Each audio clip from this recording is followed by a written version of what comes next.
business owners who are generating like $500,000 a year who are taking home less money than your average teacher. I also know solo service business owners are making $100,000 and they are taking home way more money.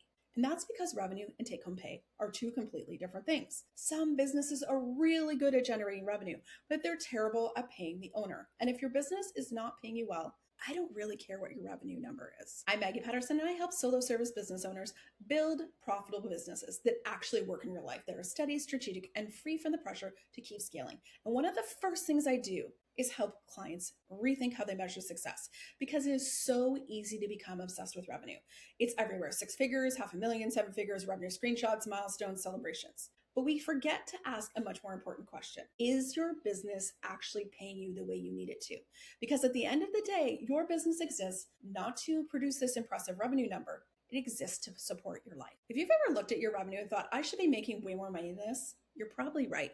And in this video, I'm going to show you why every solo service business owner needs a salary goal, why that goal should drive every major business decision, and why focusing on that take-home pay instead of top-line revenue will help you build a much stronger business. Real quick, if you want help figuring out your numbers, I put together a free calculator kit that helps you nail down your salary goal. The link is in the description. Let's start with something that might sound really, really obvious. Revenue is not profit, and revenue is not your paycheck. Revenue is simply the money that comes in your business before you pay your expenses and your taxes. It doesn't tell me what you pay yourself. It doesn't tell me how many hours you work. It doesn't tell me if you took 6 weeks off or if you've been answering emails every night around the clock. It doesn't tell me if you're building wealth, treading water, or just covering your expenses. And it definitely doesn't tell me if your business is supporting or consuming your life. And that's why revenue by itself is actually a terrible number. It's an incomplete measure of success. Two businesses can both be generating $80,000 a year in revenue, and you'll have one business owner who's paying themselves like $55,000 a year. They work 4 days a week. They take vacations without checking email and have healthy profit margins. Then you could have another one that's paying themselves $20,000 of that. They're working nights and weekend, and they're constantly stressed about cash flow, and they wonder why they're working so hard and getting so little. Which business would you rather own? I think I know the answer. In that exact situation is why you need a salary goal. This is one of the first exercises I do with my clients. I help them figure out what this goal is, not a revenue goal, but a salary goal. Because the reason your business exists is to pay you a salary. Yet so many people have never actually decided what they want their business to pay them. Instead, they pick this revenue goal because that's what everyone seems to be talking about. They decide the goal is something arbitrary to make $100,000 a year, and they don't think about what they need from the business. You need to consider what for your unique situation that take-home number is and what it needs to be for your actual life. Does it allow you to save? Can you comfortably pay your taxes? Can you take time off without stressing about cash flow? Can you replace your corporate salary if you had a corporate job? Can you work fewer hours? Most people do not know the answers to those questions. So if you don't feel personally attacked. Setting a salary goal forces you to start somewhere much more meaningful. So there's another big mistake I see people make all the time. People calculate the bare minimum salary goal. They say, my mortgage or my rent is this, my groceries cost this, my bills are this. That is survival mode, not a salary goal. Your salary goal should reflect the life you are trying to build, where you are what I call comfortable. You have comfy money. Maybe you want to save for a bigger house, or you want to max out your retirement savings, or you want to be able to actually take a vacation, or you need to buy new office furniture. Maybe you want Fridays off. Those things need to be accounted for in that salary goal because you want enough margin that you are able to make decisions in a way where you're not always falling into scarcity. Your business should be paying for your life, not just paying the bare minimum bills. And that is a critical distinction. Once you know what you actually want and need the business to pay you, every other decision gets easier. You can calculate the revenue you need to make that happen. You can look at if your pricing supports your salary. You can decide how many clients you actually need to work with to reach that goal. You can decide how many hours you want to work instead of falling into this default mode. All of these decisions are interconnected. Your pricing, your expenses, your revenue capacity, they all impact your salary and, more importantly, the quality of your life. This is why I don't like making business decisions in isolation.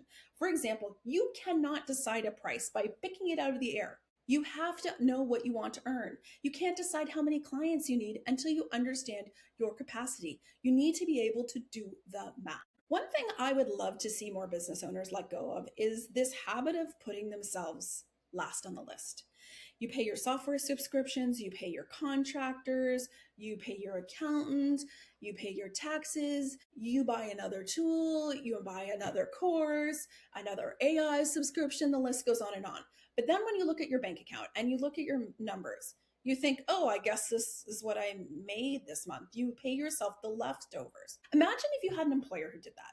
We paid everyone else, so here's what's left. You would quit. So please stop doing that to yourself. Stop convincing yourself that those leftovers is an acceptable pay for you as the owner. It isn't. Your salary should be something that the business is intentionally designed to produce. When your salary becomes the goal instead of revenue, your strategy for the business starts to change.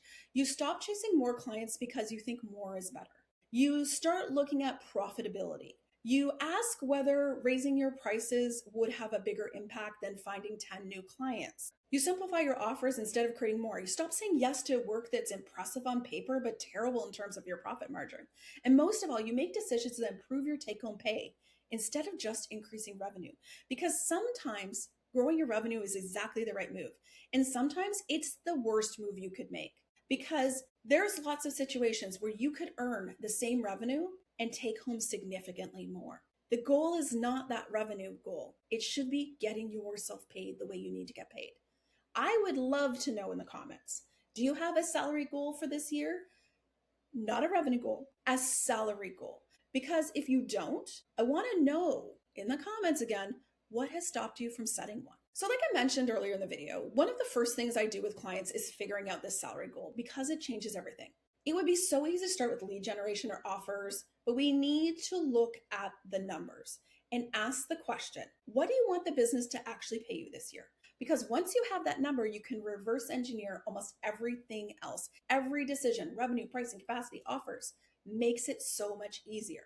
So instead of chasing these arbitrary revenue milestones, you build a business around your real life needs. And that is a much better foundation than some random ass revenue target you pick because everyone on the internet seems excited about it. If this video made you realize you've been focusing on revenue without ever figuring out what you want your business to pay you, you need to check out my free calculator kit. It has the reverse salary goal calculator, and it's going to help you figure out that math on a monthly basis. It's also going to help you with pricing, client capacity, and so much more based on real numbers, not just guesswork. You'll find the link in the description below. If you enjoyed this video, make sure you subscribe. If you're a solo service business owner who would rather build a business that pays you well than looks impressive on social media, subscribe for new videos twice a month. Thanks so much for watching, and I'll see you in the next video.